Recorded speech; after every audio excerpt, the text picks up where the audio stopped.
do you want to be happy? It seems so.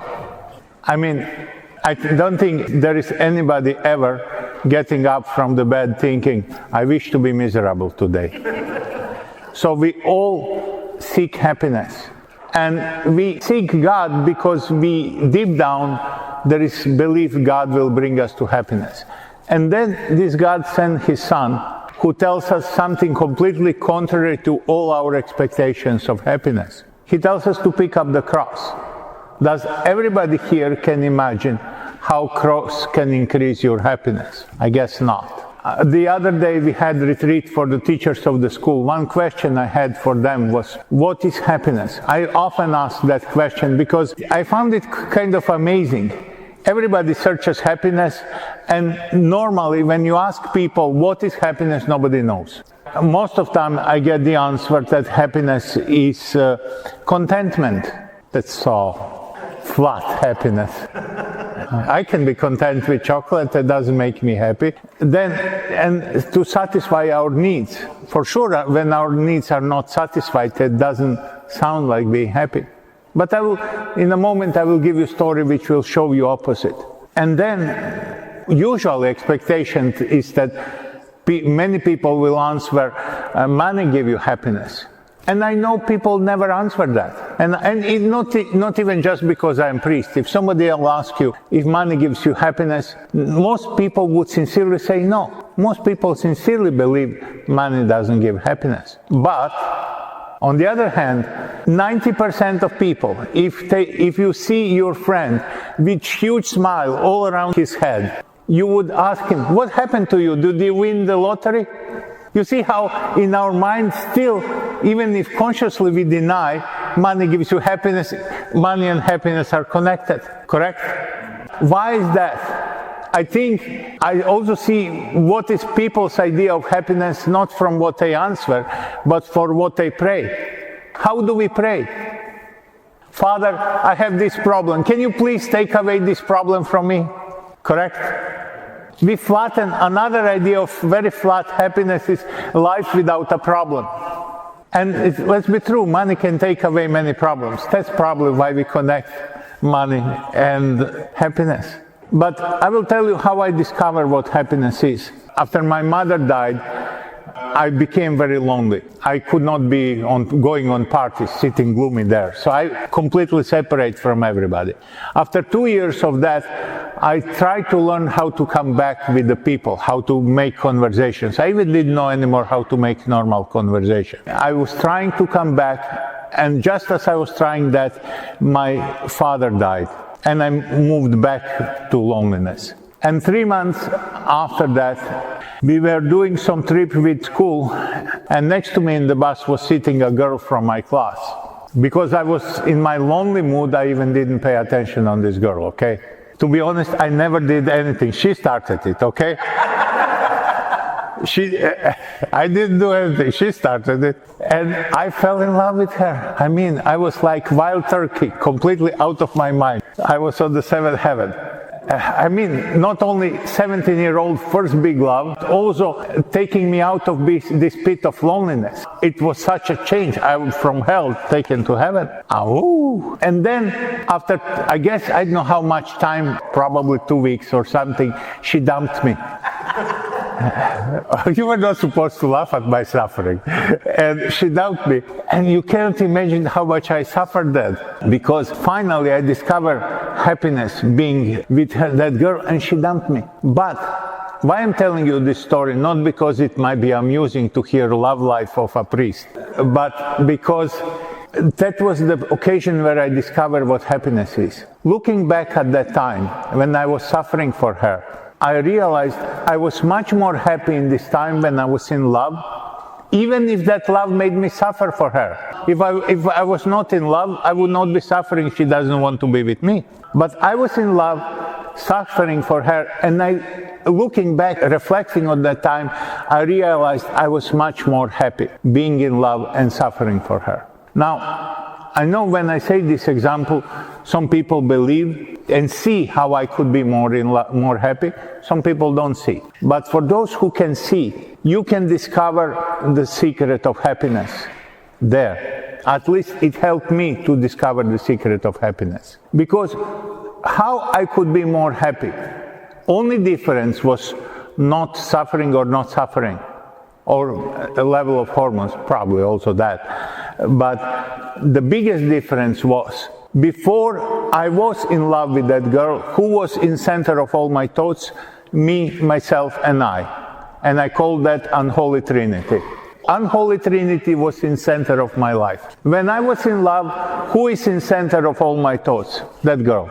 Secret of happiness is to forget yourself. Underline, bold letter, highlight. And now I can give you another example which may help for those who didn't see it in this example. When you had your child, what happened? You were bubbling of happiness. Blah, blah, blah, blah, blah, blah. Why? Because that little child was so important that you completely forget yourself. You could endure almost any suffering for that child, correct? Why? Because you forget yourself. You see how accepting that will come with accepting the cross. Accepting the cross, forgetting yourself, love are all connected. You see that? I want to say this about forgetting ourselves, because we are created in the image and likeness of God. Everybody agree with that? And God is love. What does it mean? Not that God has a lot of hormones of love or whatever, or a lot of affections. It means that God is communion of persons united in love, where Father forgets himself and gives himself all his being to the Son.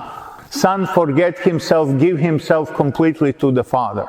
Love between them is the Holy Spirit, new person. So, in same way, we are created in the image and likeness of God. And our life becomes meaningful only when we forget ourselves and give ourselves to us. Or let me give you a contrary example. You don't need to answer me. I will put example in the form of question. Did you ever experience happiness when you did something selfish? Anybody? No. No way. You know that always after that you feel more miserable. Maybe you did something selfish, you get what you wanted, and you are miserable. Correct? You see how satisfying our desire actually is never way to happiness. Forgetting ourselves is the way to happiness. It's true, there are natural ways when we are helped. Like when you fall in love, then our hormones help us to forget ourselves. But then in the marriage, you have to keep that decision. I will put my focus to make my wife happy or my husband happy. On most marriages, I tell the couple, your happiness to the husband, your happiness will be when you make your wife happy. And you will be extremely unhappy when you make her unhappy.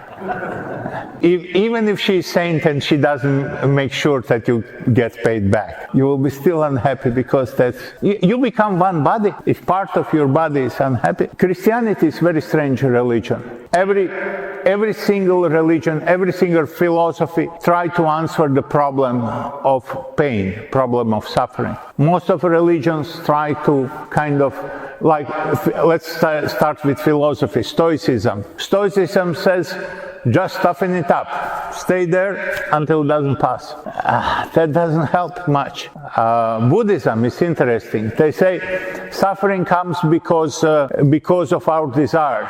If you kill your desires, then you will not suffer. For me, that sounds almost you kill yourself. You know, what is good to live and don't desire anything? So I don't see much use for Buddhism. But Christ's solution is extremely strange. Accept your cross.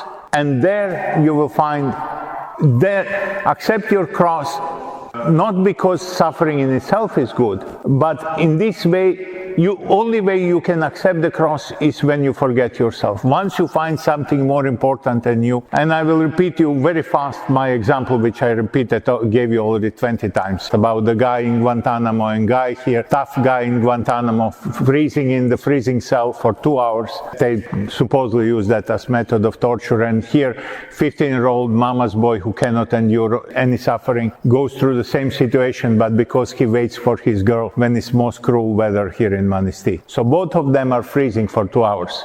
Guy in Guantanamo would say that he suffered, and 15-year-old mama's boy would probably not say that he suffered. Or if he said that he suffered, we would say he doesn't love the girl. If he say, I was suffering so much waiting there, then you would believe he actually didn't care for the girl. And this is the point, that love, Christ says, accept the cross, because this 15-year-old boy didn't suffer outside on the cold because he accepted to be there. And only reason to accept it is because he loves the girl. And all this is connected with forgetting himself. Let me give you more example. It's amazing. I heard that stories. I never tried to find if they are true or not, but I believe it might be true. That mother saw her child pinch be under the vehicle, and she went there and lifted up the vehicle and pushed the child out. Only after she did it, she remembered, I cannot do it. But when she saw her child, she forget herself so much that she even didn't think, I cannot do it. You understand the power of love? Once you forget yourself, you do the things which you cannot do. Or in the case of father in Ukraine, whose child was buried under the rubble of the school after an earthquake. Supposedly he started to dig with his bare hands, and he didn't even notice that his hands were bleeding or something. He didn't care. If somebody told him your hands are bleeding, who cares? This is point of accepting the cross, to find something more important than me. If I am only important thing in this life, that life is not worthy of living. Then everything is suffering. And why I'm telling you all this? Because look around ourselves in the society. What we teach in the schools. What even the church has started to teach. That the meaning of life is that you may be fulfilled, that you find happiness the way you want, that your dreams have to be fulfilled, and if they are not fulfilled, then it's an unbearable suffering. Let's say my dream is to be 15-year-old Asian girl. If anybody says that I'm not, I have to tell you, you are hating me, and I have to attack you. You see where we have come? Look at what happens. For the people who cannot accept the cross, you know what will be the result? People who are afraid of suffering, they will make everybody else suffer. You see that? Sorry, I'm not pointing, I have to point somewhere. Here. If this guy here, there is nobody, I think he's obstacle for my happiness. If I think he will cause my suffering, I have to kill him, I have to attack him if I cannot accept suffering. That's what happens around. You are causing our suffering, we burn you. Society, as before we were teaching, accept your cross. Sacrifice is normal part of life. Then the things become easier. You don't get offended when things are not your way.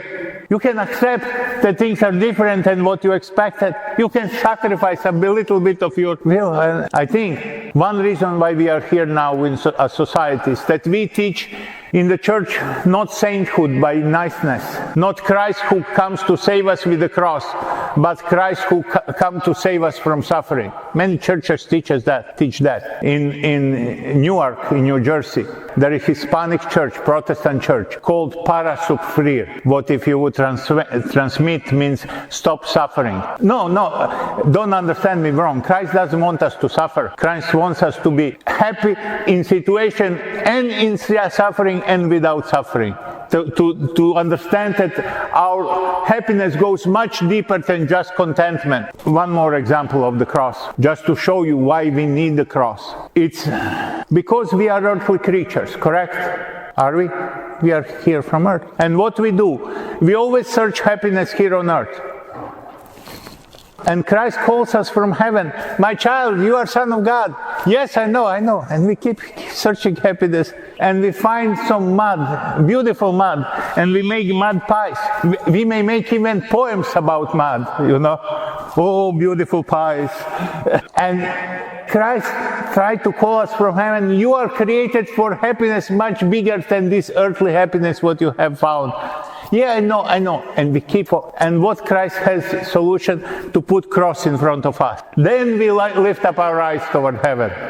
When everything, all our happiness as we imagine is questioned.